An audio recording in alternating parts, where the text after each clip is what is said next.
be brave if you're brave. I'll be brave, but only if you're brave. And it could be just you and me. We'll be family. Just wait and see.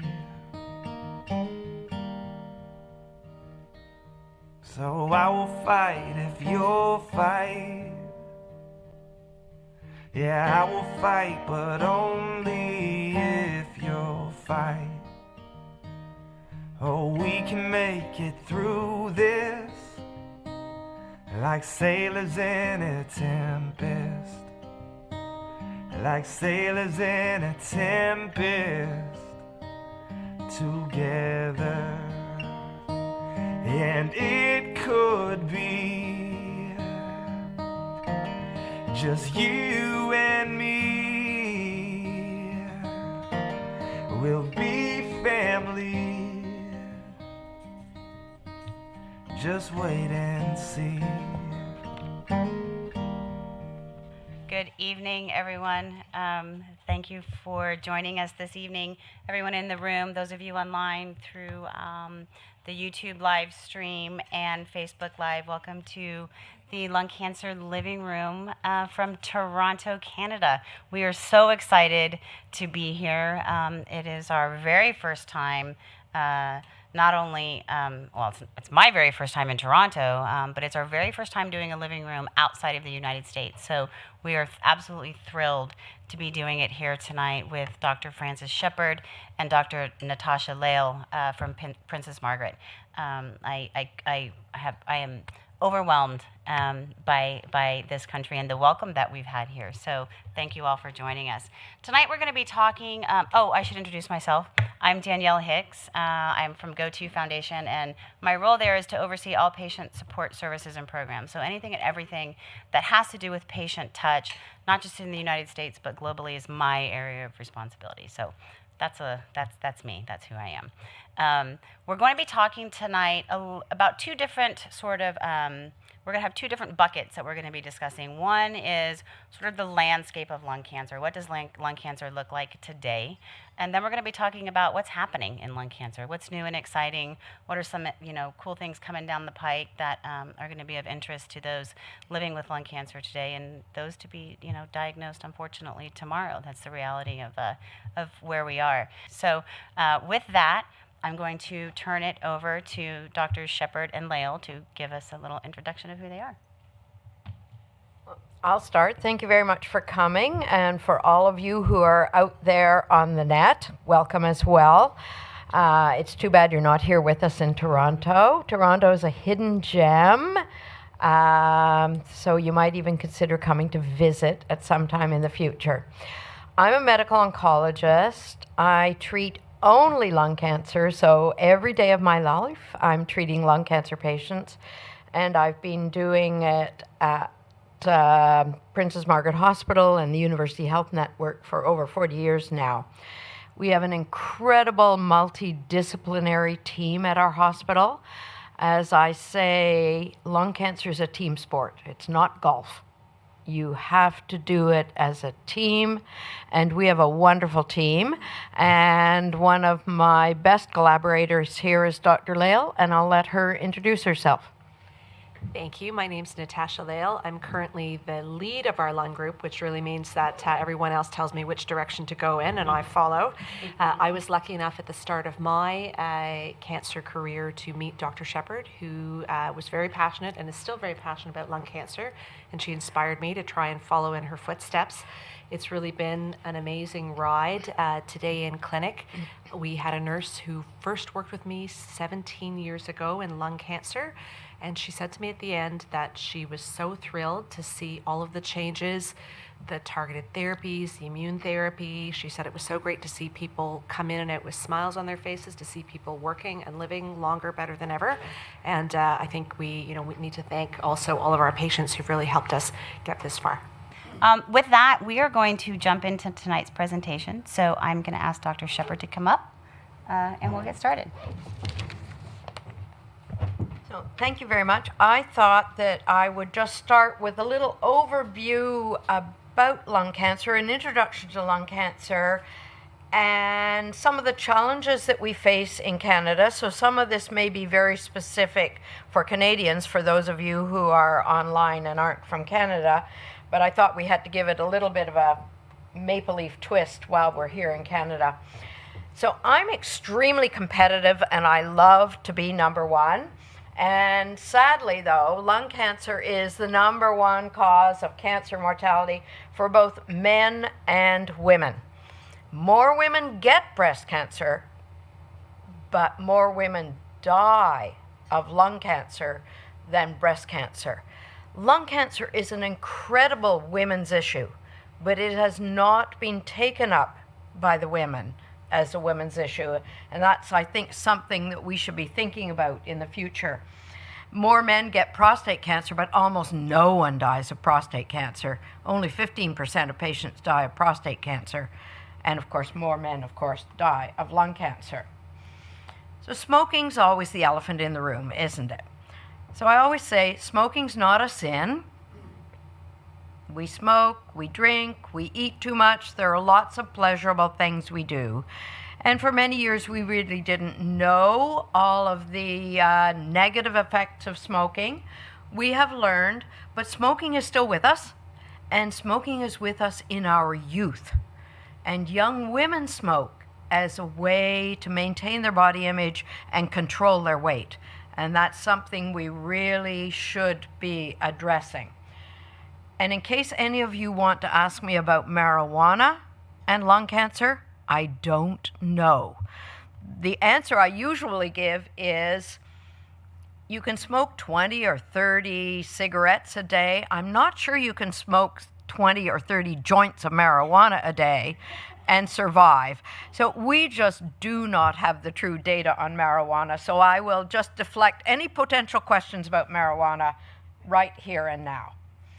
So what are the types of lung cancer? Non-small cell lung cancer is the big one, and that's broken down into adenocarcinoma, squamous cell carcinoma, and other minor subtypes. They are all associated with smoking. The one that's seen in patients who don't smoke is usually adenocarcinoma.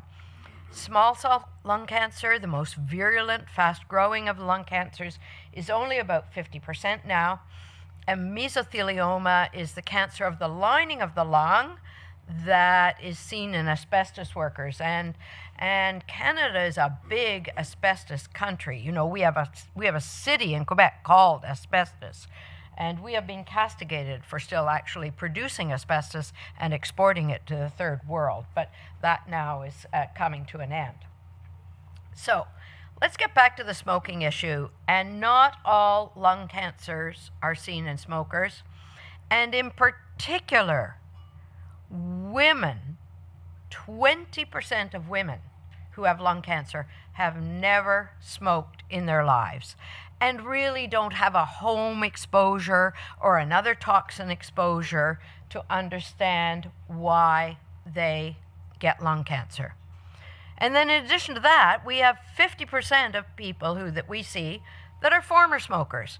You know, the message got out, smoking's bad for you, they stopped smoking, but it takes 15 years for your risk of lung cancer to come back to that of a non-smoker after you stop smoking.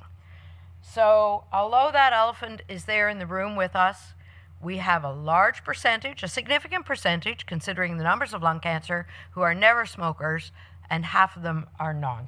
Yeah. So, you know, what can I say about this? No one deserves lung cancer. And we do a lot of things that are not healthy. If you're obese, have you ever heard of any physician or any group that would deny insulin or diabetes treatment to obese patients who have diabetes because they are obese? Of course not. Of course not. It is something that really is focused on lung cancer and shouldn't be And I just end by saying it again. No one deserves lung cancer, right? So back to lung cancer in general now. We divided a third, a third, a third. Stage 1 and 2, about a third. Stage 3, which has spread to the local glands in the center of the chest. And stage 4, that has spread outside the chest. Stage 1 and 2, we undertake surgery for cure. But look at those survival curves. You will see that we're only curing about a half of stage 2. Stage 3, we treat with chemotherapy and radiation of curative intent. And stage 4, palliative chemotherapy, and now other systemic treatments, and I'll get into the other systemic treatments in a bit. So how can we improve the cure rates for lung cancer? Well, prevention is everything, and we can prevent the majority of lung cancers with smoking cessation, and that's all I'm going to say about that. But I'm just going to focus a little bit, since you brought up the issue about early detection.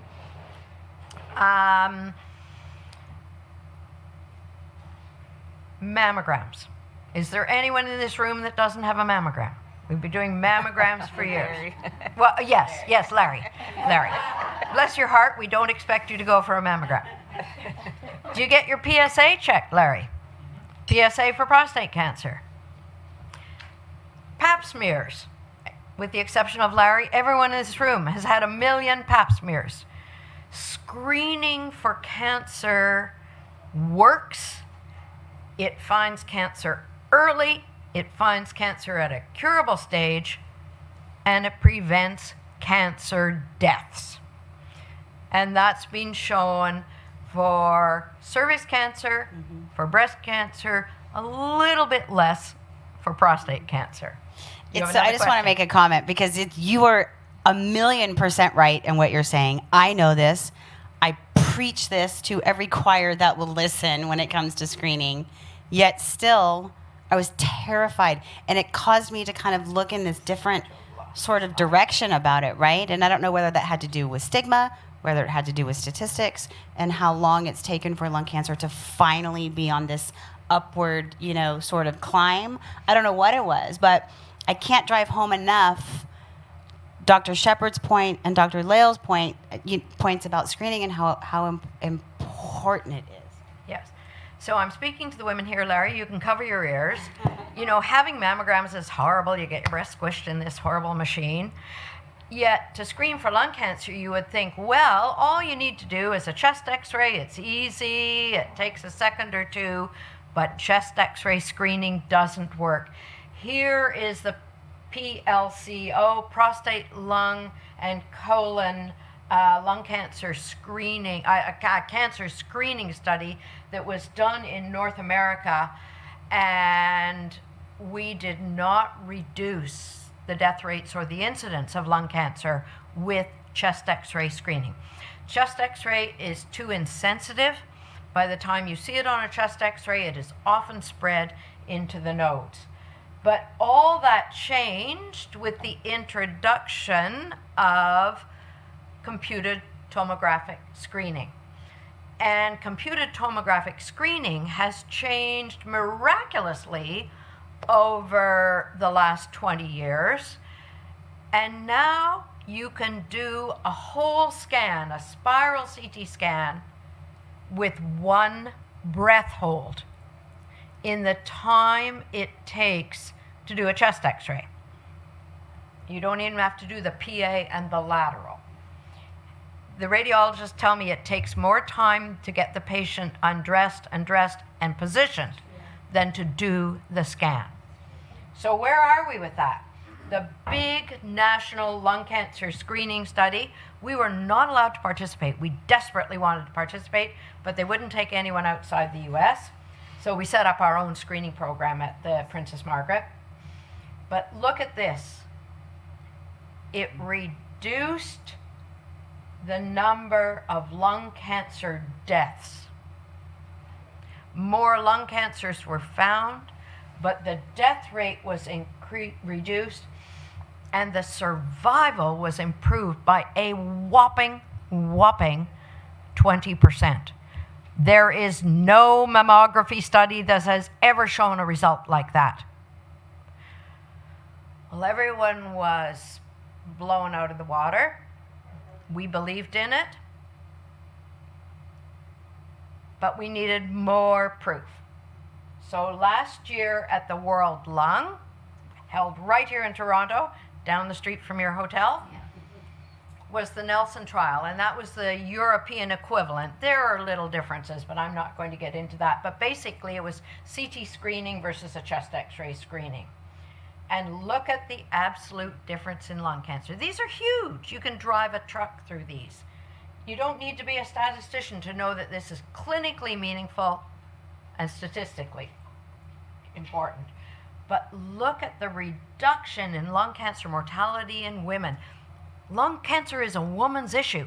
We've got to get the women on board. Do you know that the women's magazines won't advertise about lung cancer? It's not our image. We want to be beautiful. They won't take on lung cancer. But it is a major women's issue. And that's why we've got all these women in the room. We've got women up at the podium. And thank you for coming, Larry. You're not just a token. Believe me, you are not just a token. Okay?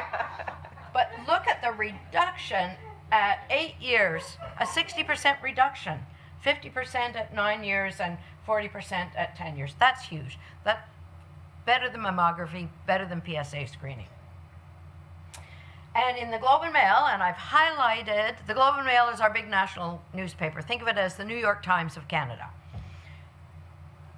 3 years ago, last March 2016, 3.5 years ago, the Canadian Task Force recommends CT screening. Somehow or other, it's gone a bit off kilter there. And where are we 3.5 years later? Where is the US 3.5 years later? Where is the UK 3.5 years later? The uptake of CT screening is extremely low. Extremely low among smokers. Why is that? This saves lives. I don't know the answer to why it is.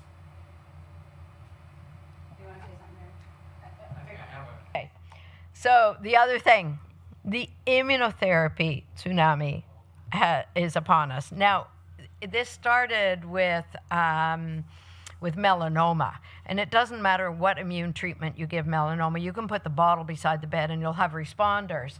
So I must say I was a little bit skeptical. I have spent 30 plus years doing immunotherapy trials and have never had a really positive one in lung cancer until recently. And now we have 4 approved immunotherapy agents. They're being used now first line. We start in advanced disease. They've moved up to first line. They've moved into maintenance therapy to change the cure rate in stage 3. And there are 4 global trials ongoing, almost completed accrual, of adjuvant immunotherapy post-surgery. This will improve the cure rate. But all of this is important and expensive. And we really have to learn, and all of us are part of it. The patients are part of it, the doctors are part of it, the government's part of it, particularly in Canada. We have to learn to spend our dollars, our euros, whether they're US dollars or Canadian dollars, wisely. And that's where I was going to end in the space of a mere 10 minutes originally. So I'm going to switch gears a little bit and talk a bit about some of what is coming to prime time, some of what, in my opinion, should be prime time, some things you might want to ask about if your loved one has lung cancer, as well as a bit about the research that we're doing, largely supported through our foundation and our scientists, including a slide of research that Larry's very interested in. So talk a bit about those.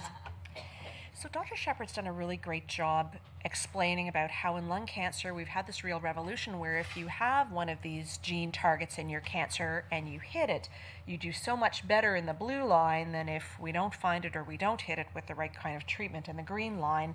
And I think we all agree, even this with people living years isn't good enough. We really want all of our patients with stage 4 disease to be up here, and that's where we need to go in the next 5 years.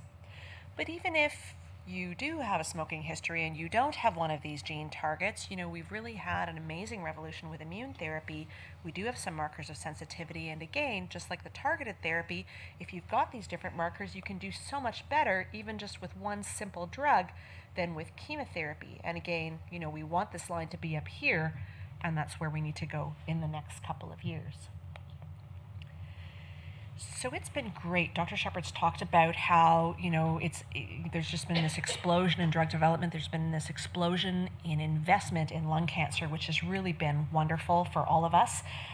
These are some of the targets. There's a new target every year. These are some of the drugs. There are several new drugs that are here. And we're learning that lung cancer, we've thought of it as sort of the most common, this huge entity, but in fact it is very, very, very many different small pockets of disease, very, very many rare cancers, and that really changes how we need to approach it. So a lot of what we've been trying to do at the Princess Margaret is make sure that we understand targets and that we are able to make sure that our patients access treatments. And so you go from the level of your genes or your DNA, you make protein from that, something called RNA, which helps you transcribe your proteins, and your proteins really perform all of the functions of your daily cellular functions. So whether it's a cancer cell that needs these proteins to grow and spread, or whether it's normal cells or tumor suppressors that really prevent or protect you from cancer. So in Canada, around now across the country, it's taken us about 10 or 15 years to get 2 genes very reliably tested, and more recently the immunotherapy protein. So 3 things, and yet the truth is that there are probably about 9 or 10 things that we need to be testing for in everyone's cancer. And so part of what we've done is we've been trying to bring this new technology to patients thanks to our foundation, and we found that when we use the technology and we don't just limit ourselves to 3 genes, we can actually find new therapies for up to 70% of people. So that can really make a huge difference. And part of what we're doing is trying to build that business case and convince government that this is something really important, that they need to invest in this for all of our lung cancer patients across Canada. That's a great slide. I love that slide. The other thing that's so interesting, in breast cancer and colon cancer, people often have surgery. I don't mean to be gross, but there are sort of large chunks of tumor floating around in pathology departments. In lung cancer, there's a very famous pathologist called 2-cell tau, and he vowed that he could diagnose anything with 2 cells. But the problem is, I can't find all these abnormalities with 2 cells, and it's also really hard to get these big chunks of tumor unless somebody's had surgery. So liquid biopsies or finding some of the broken down material or genetic material in blood has really made a tremendous difference in lung cancer. We know that up to 40% of people don't have enough tissue for all of the extended testing we want to do. And so if you could just do a blood test, that would make a huge difference. And it's really changed. We've initially worked on looking at, if treatments stop working, can we make some diagnoses and change people's treatments? I'll show you some slides on that. More recently, we've been working at the level of diagnosis. So if we don't have enough tissue, do I really need to ask you to do a new biopsy, or can I just do a blood test and we can make all of our decisions from there? I think that those are really prime time, or should be, in Canada. And even in earlier stage disease, if you have a nodule from screening, can we do a blood test to figure out if it's cancer or not? Can we look at someone where we're not sure about the CT scan or not even sure if they need to have one? And can blood help us inform what we do? And so, for example, I'll have a patient where we don't have enough tissue for all of the markers. We do a blood test. It shows me the marker that's relevant, and then the pathologist can go back and say, okay, I can't do all of the markers, but I can do one, and I'm going to do that one that you found in blood, and that suddenly opens up a whole range of possibilities for people. So, I think we've really learned a lot about, blood tests informing tissue tests and vice versa. So this is a study that we participated in that I think really is bringing blood testing into the prime time, where we found that if you looked in a person's tissue biopsy or in their blood test, by and large, there was a lot of overlap. You found most things by either method, most abnormalities by either method. And in fact, we found more in blood. So in fact, you could do blood tests first and save tissue testing for later. And I think that could make a really big difference. My personal bias is I think this is ready for prime time. I'm ready, if I find something in blood, to go ahead and offer somebody treatment based on that. My pathology colleagues are perhaps not as ready as I am, but I think this is where we're going in the next 1 to 2 years. So is it the same here? Sorry. Not at Is all. it the same here where in the U.S. tissue still sort of the gold standard, Yes. obviously, right? Yes. But in the U.S., if we see it in the blood, then we know it's there. If we don't see it in the blood, we're not sure it's not. That's kind of, so it's the same kind of. It's the same thinking. Yeah. Yeah. And although I think that we have been a little less trusting, particularly being able to get patients access to trials, the tissue still remains the gold standard, and we're hoping that that will shift and blood will become an acceptable alternative. So, it's interesting. If you look at the example of, one of the things we learned about, first I thought, there's small cell and then there's not small cell lung cancer or non-small cell. Now I'm learning that there are different specific genomic subtypes. And now I'm learning that a person's cancer doesn't even stay the same over their lifetime. So it used to be that if you had one cancer, why on earth would you repeat the biopsy a year or two later? It's going to be the same cancer. But now we've learned that's actually not the case and that things change. And so, if you're on a drug that kills off the green cells, you might have this one red cell that hides, you go into a remission or you're doing very well, and then suddenly over time it slowly grows and you have this resistance, but it's not the same as the resistance from the green cells. And so this idea that you need to keep repeating the sampling or keep continually getting that real-time snapshot of somebody's molecular profile of their cancer is so important. You're not pincushions. You can't keep doing biopsies every 5 minutes or every 6 months. And so I think this is where blood-based testing really will help us make life so much better for people with lung and other cancers. And so we've really put this into practice with EGFR positive cancer. We led a large Canadian-wide study where over at 4 different centers, we were able to get patients across the country to send both their blood and their tissue in. And we found that instead of biopsying somebody, just like in the US, like you mentioned, you could do the blood test first. If we found the marker we were looking for, we could change the treatment. And if we didn't find it, then we could ask people to go on to a biopsy. We were able to decrease the number of biopsies by 60%, save money, save time, save needles. And so it's really made a huge difference. And currently the government is considering this work for funding. Go ahead. Can I go back a slide, Dr. Leigh? Sure. Did I hear you say that I might be ALK positive and ALK positive now, but there could be something hiding somewhere else that we could discover? The slide before this one? Back? Yes. Is that what you Yes. just said? It is, and I'll show you an ALK specific slide as well, Okay. just so you can get a sense. And how often would we be tested for that? So, and I think that this is emerging. So, Right. for example, people with EGFR positive disease or ALK positive disease, this blood-based testing is really becoming an accepted standard. And maybe what I'll do is I'll move off for this. One of the questions always is, can you follow levels in blood and change treatment based on that? This is an example of a patient we've been following. Dr. Liu at our program has been collecting blood on patients on different treatments. And in the orange box, you can see a growing number of lines there. That means there's sort of an emerging number of mutations. And a few months later, that patient actually developed growth on their scans, and we needed to change therapy. And what we found in blood actually predicted what we found on the biopsy. And so sometimes blood can be used as an alternative to direct therapy. This is someone who had a different drug than you did. They had crizotinib. And in the blood, you can see that their original abnormality is still there, that EML4 ALK fusion, but now they had new abnormalities and new resistance mutations. And so based on that, you can say, okay, what drug would I have that could target all 3 of these? Just a note of caution. It's really nice that all of these companies tell you what drugs to be on or tell you what trials to be on. The truth is that's not always true, and you really do need to talk to your doctor to understand, okay, what makes sense, what doesn't make sense, what do they say is approved, but it actually doesn't work in my cancer. You do need to have that conversation. These aren't, they're not yet ready for direct-to-consumer marketing. Thank you. It's just funny that sometimes I absorb things when I need them, and I didn't know about this until just now, so thank you. And I promise you, I hope you and I don't need to talk about blood-based testing for years and years, but when we do, we will. And so, with those different abnormalities that we find, whether it's in blood or in tissue, can we then go to like a map like this and say, okay, you know, we've got 1, we've got 2, we've got 3, what's all green here, and can we use that to help really personalize therapy even better? And so with this explosion of new drugs that are all slightly different, we're hoping that that's the way we're going in even less than 5 years. So part of what we're doing, again, similar to the tissue testing, we're trying to really prove that this is value added. So we've got a study that we started at the Princess Margaret and we've expanded across Canada. It's called the Value Study, where people get their blood-based testing, whether it's before they start therapy or if treatment's not working anymore. We get a result in about 6 or 7 days based on the blood, and then we're trying to show how much that really adds. And so again, this idea that, you know, it's not just for those who can pay or who have the coverage, but for all Canadians.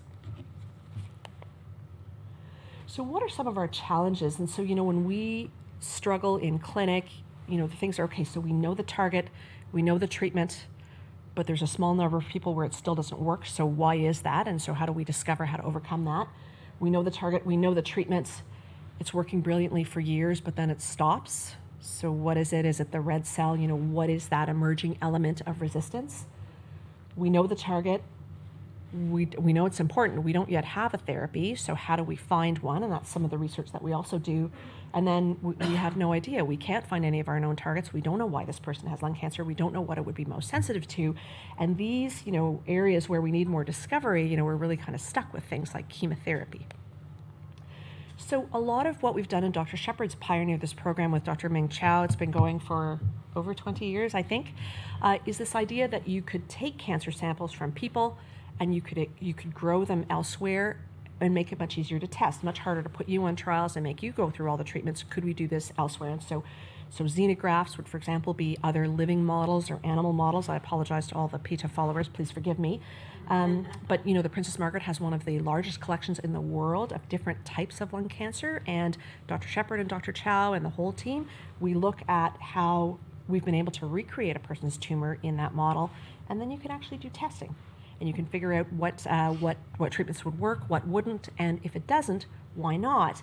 And so you're able to get a lot of the tumor tissue without going back to the patient and poking them for different samples. Dr. Liu, for example, has a large grant from the Canadian Cancer Society Research Institute where we look at people with EGFR and ALK-positive lung cancer. We're able to grow out these tumors and test them to try and get ahead of the tumor, so to speak, so that we can predict what's going to happen next and help pick out therapy. And this has actually been great. We've got an interesting publication coming out looking at some of the novel mechanisms of why things stop working. And so, you know, we're really excited about these and other studies. And so, you know, to carry that work one step further, Dr. Chow and the team, we've been looking at how do we make this faster, better, cheaper. It's very Canadian. But again, you know, how do we really accelerate things if with the mouse work it's 6 to 12 months, how do we make it 1 to 3? And so now we're starting to grow tumors in basically pots of jelly where we can do the same thing. We can do the drug testing, we can look at sensitivities. And so this is some work that we're working on with Dr. Chow. Again, this idea that, you know, maybe we can make things even faster and speed it up even more to help all of us understand more about an individual person's tumor. And then some of the other ways that we're trying to think about these challenges, you know, sometimes we know the targets, we know the genes that are out there, we've read the scientific journals, we've found it in our own patients, but we don't have good drugs, despite that very, very long list that I showed earlier. So we're starting to work with scientists now to ask, well, how do we figure out, you know, these proteins are important to person X's cancer. Can we do drug screens to look at any other potential drugs? You know, maybe there are drugs out there that are not developed by pharmaceutical companies, you know, maybe there are vitamins or nutraceuticals, different things. And so we're currently embarking in a series of drug screening technology tests to try and see if we can really start matching up drugs where a person has a target, but we don't have a known therapy for it yet. So that's work that we're currently developing and we're doing some fundraising for. Does that include like some drugs sitting on shelves never been used? Yes. Yes, so Or some of these some libraries old are drugs huge. being repurposed. Repurposed, yes. So this slide is for Larry. So one of the other things, you know, I talked about sort of going from the gene to the protein, and there's that sort of messaging system. You get some copies, and then you build protein out of that. And we know that not all of your genes work all of the time. We know that your body can turn genes on and off because you need different functions at different times. And some of the ways it does that is something called methylation. You'll probably have heard a bit about that, where basically, you know, if your gene is working, you can see here, there are very few of these, we call them CPG islands or sort of methylation spots. Most of these spots here are white. But if there is a lot of methylation, you can actually turn off or silence the gene. And you can see that here. And so, we've learned that some cancers are undermethylated, so things are turned on, and some cancers are hyper or overmethylated, so a lot of things are turned off, in particular, the genes that protect you from cancer. And what's interesting in some of the work that we've done, we just published this earlier this year, you can see those little gray dots. So that's actually from blood tests. So we actually didn't have to use tumor samples. This is from blood tests that we were able to collect from patients with lung cancer. And you can see how the gray dots don't really overlap with any of the other colors, which is all other different types of cancer. So pancreas cancer, esophagus, head and neck, gynecologic cancers. And so clearly there's this signature or this specific set of genes that are turned off or on in lung cancer. Building on that, Dr. Shepherd's doing some exciting work trying to figure out, well, if we know there's a specific signature, can we say, you've got signature X or you've got signature Y, therefore you're at higher risk, for example, of spread to brain? My team's also doing some research looking at whether, based on these signatures and how they look and change over time, can I predict what mutations you'll have and can I predict what treatments will work for you? And so, there's a lot of interest in this as an alternate way of figuring out drug sensitivity and treatments. Immunotherapy is very exciting. We can vaccinate people. We can enhance your immune system's response, so your T and B cells or those cells in the immune system that would go out and kill a cancer. How do we make sure that the cancer can't turn those off?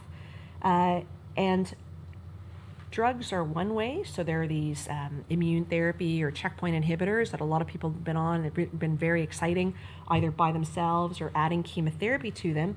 But some of the other things that we're doing at the Princess Margaret is we can actually take a person's tumor, take those T cells or those immune cells that would attack a cancer out, grow them up in a laboratory, and then actually give them back to a patient as part of it's like having a stem cell transplant. And so we've actually got some trials at the Princess Margaret in several cancers, including lung cancer, but also mesothelioma. We're doing some very exciting work where we're actually doing this. So whether it's engineered T cells or whether we take the person's own T cells and grow them out and give them back to try and improve cancer sensitivity. So these are some of the things that we're doing at the Princess Margaret. And of course, the goal is, this is where we were. Dr. Shepherd in her early years got us from the black line to the blue line. More recently, we've moved up to, immune therapy with things getting even higher. And of course, we want that straight line with people being cured. And so I think we're slowly making progress towards that. And of course, we need that to be faster. So part of how we do that, of course, are through trials. Both our profiling and some of our other testing programs are through trials. We're very lucky to partner with Lung Cancer Canada, so we send out a blast every month about the different trials that we have. Also, a lot of the work that we do is through the foundation. As you know, research money, especially for lung cancer, is very hard to come by. And so we've been very grateful to have a number of donors, often our patients. Frances, Dr. Shepherd's actually raised over $10 million, I think, for lung cancer research with the foundation. And so, if you want to learn the endowed money. So if you want to learn more about that, we'd certainly encourage you to contact Malka here from our foundation. And so with that, I hope Dr. Shepherd and I have convinced you that we've made a lot of progress. Obviously, we still need to make more to overcome resistance, to prevent acquired resistance. But I think we're really coming a long way to figuring out what the right treatment is for the right person at the right time. And of course, that Canadian twist to get it for the right price. A huge thank you to Doctors Shepherd and Leighl. I was absolutely fascinated by this conversation. I know we got a little kind of off track, but that's kind of how the living room works. It's meant to be organic and kind of flow based on the questions asked, and in spite of the fact that I hijacked a lot of the questions. You're allowed. I know, right? I think it was spectacular. So huge thank you to both of you for coming out and talking with us tonight.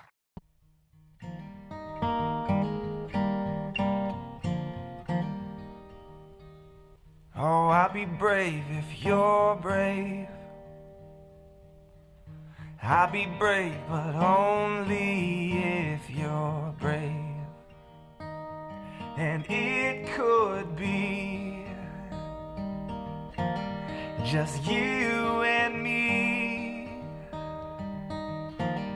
We'll be family.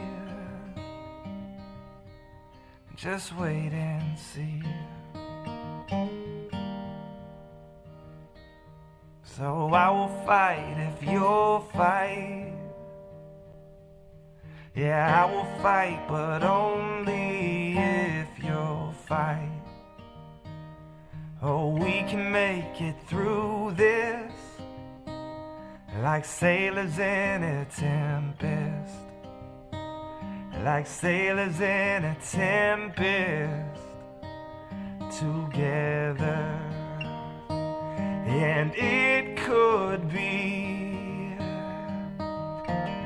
just you and me. We'll be family. Just wait and see.